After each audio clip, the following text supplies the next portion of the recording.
అదేమిటో తెరిచి చూడు. తెరిచి చూస్తాను. యా! నేనెందుకు వెంటనే చూడాలి? కాసేపు ఉన్నాక ప్రశాంతంగా చూస్తాను. ఎదురు చూడాలంటే కష్టంగా ఉంది. అయినా కూడా నేను ఎదురు చూస్తాను. దాన్ని ఓపెన్ చేయడానికి నీకు కష్టంగా ఉంటే నాతో చెప్పు, నేను హెల్ప్ చేస్తా. నేను కమిట్ అయ్యాను. నన్ను నేను మార్చుకోను. ముందు పార్టీ గేమ్ ఆడదామా? పార్టీ గేమా? ఏం ఆడదాం? ఈ మేక్ కొట్టే ఆట ఆడదామా? టాటా. పరిగెత్తు, అప్పుడే ఇంట్రెస్టింగ్ గా ఉంటుంది. ఏయ్ జాగ్రత్తగా తీసుకువెళ్ళండి. ఆ లెఫ్ట్. అలాగే ఇప్పుడు కిందకి దించండి. రూమ్ సూపర్గా ఉంది. న్యూ రూమ్ బ్యాచులర్ పార్టీకి మీకు స్వాగతం. హే చెంచా, నాకు కావాల్సిన ఏర్పాట్లన్నీ త్వరగా చెయ్యి. హే మెల్లకన్ను, ఫిట్స్ వచ్చినట్టు ఆడు.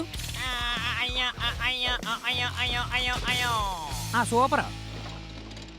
ఇలా చూడు జాకీ, ఈ తిప్పి తిప్పి కొట్టే గేమ్ పార్టీ గేమ్ కాదు. అలాగా? ఓకే, అర్థమైంది. వద్దు, అలా చేయకు, వద్దు. ఇలా చూడు, పార్టీకి పిలిచి ఇలా చేయడం తప్పు. ముందు నువ్వు గిఫ్ట్ ఓపెన్ చేసి